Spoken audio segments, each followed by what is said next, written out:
I am National Master Matt Jensen, also known as Smarter Chess on Chess.com. I'm going to review my Chess.com article. I'll put a link in the description below if you prefer to read it. And the article is titled, Which Candidate Has the Best Post-Pandemic Performance Rating? So as you may know, the 2022 FIDE Candidates Tournament starts on June 16th, and a lot of players are interested in who has been the strongest candidate in the past year or two. So what I did is I went back through January 2021 all the way through June of 2022, calculated the performance rating of these 8 players, and the results might shock you. This data is brought to you by chessgoals.com. That's my chess improvement project, helping players like yourself reach your rating goals. So check that out if you're interested in chess improvement. So first we'll talk about the data download. So like I mentioned before, we started in January 2021, went through June 2022 for all 8 candidates participants. I did this in ChessBase and I subset the games to only classical events. So we're not counting any online games, we're not counting Blitz and Rapid. And to calculate a chess performance rating, you take the ratings of your opponent, and if you beat an opponent, you add 400 or 800 points to the rating. If you lose, you subtract that same amount from the opponent's rating. If you draw, you take their individual rating. And then over the course of, let's say, 30 games or however many games you're looking at, you average those individual performance ratings for each game. That gets you an overall performance rating. So we did that here. We also tallied up wins, losses, draws, average rating of their opponents. So now let's dive into the results. And we're going to start with the lowest performance rating of the 8 players and work our way up to the highest performance rating. So stay tuned. They get better as we go. We're going to start with number 8, Timur Radjabov. His performance rating was 2688 over 26 slow games. He had 3 losses and 23 draws, 0 wins, as we can see here in this graphic. Not a very good performance rating.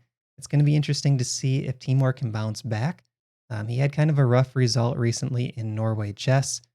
And prior to Norway Chess, he had 17 games, all 17 were draws. So in Norway, he had 3 losses and 6 draws, no wins. Moving on to number 7, Jan Nepomniachtchi.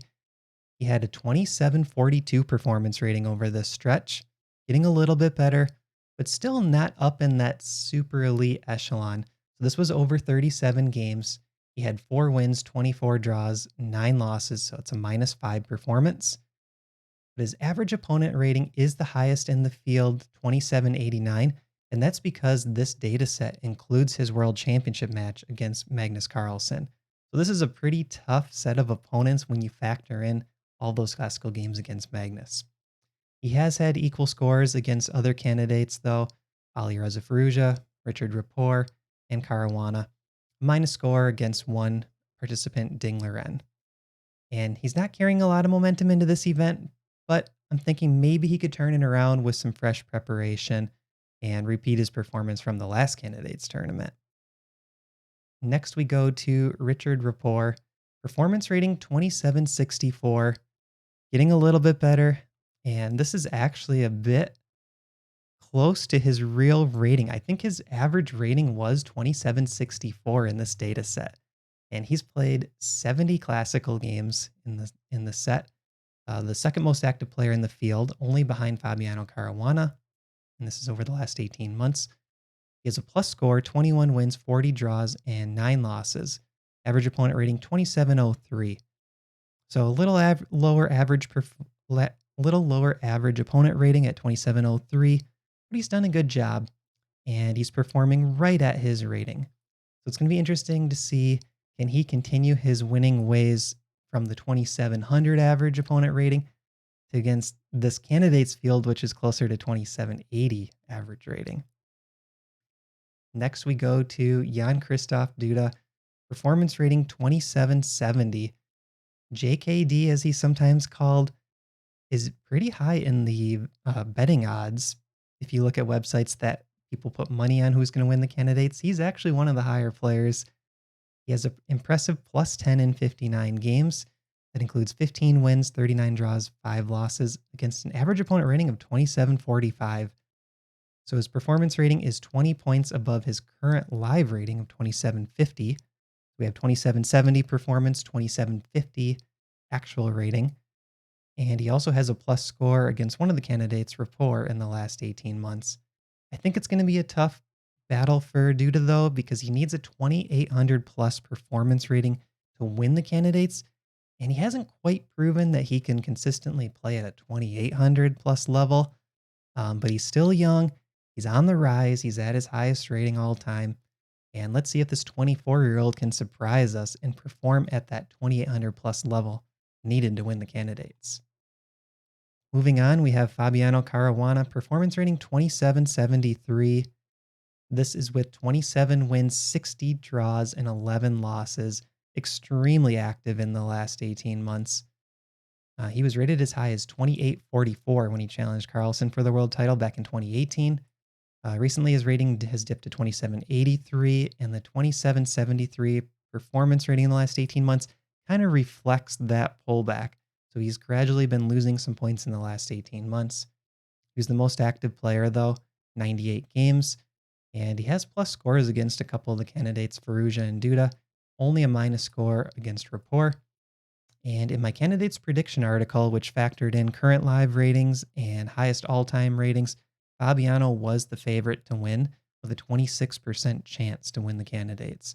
So if he can kind of play up to his former rating or even close to it, I think Fabi has a good chance to challenge Magnus again for the world title. Moving on, we have Ding Liren, performance rating 2795. Ding Liren is extremely consistent. He's a player that I feel is always right around number 2 or number 3 in the rating list. His rating is always right around 2,800. And at this point, now we're kind of getting up to that 2,800 performance rating mark. So Ding just qualified by rating after securing enough classical games.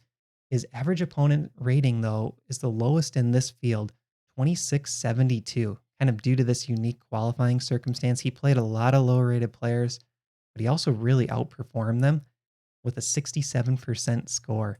He had 23 wins, 25 draws, only 5 losses.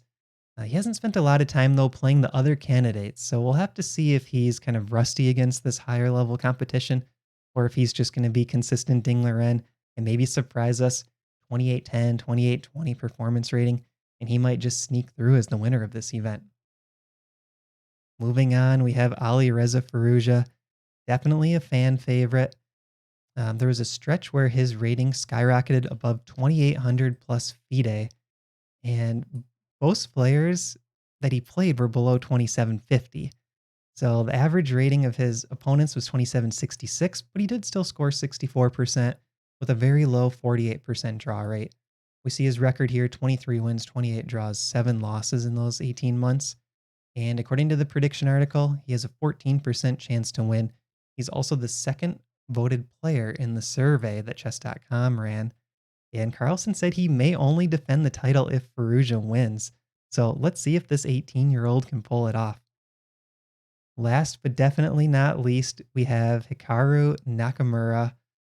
And his performance rating is 2856. He had an excellent performance in the FIDE Grand Prix to qualify. His record is 13 wins, 16 draws, 3 losses. And that's going to be plenty good enough to win the candidates if he can perform at that same level. His average opponent rating was also very respectable at 2744, and he had a relatively low draw rate at 50%. He does have a plus score against Richard Rapport, another candidate. What's exciting about Hikaru potentially winning with this super high performance rating is he has such a large fan base. He was also the favorite to win in the chess.com survey. And if Hikaru does win the candidates, this is going to be a massive boost to the popularity of chess. And I can imagine a Carlsen versus Nakamura championship. People will go crazy. There's going to be so much hype behind this event. So highest performance rating, 2856. That's 57 points higher than Firouzja, who had the next highest performance rating. This is just insane. Let me know what you think in the comments. Do you think Hikaru can win it all? And if not, who do you think will win the event? Thanks for watching.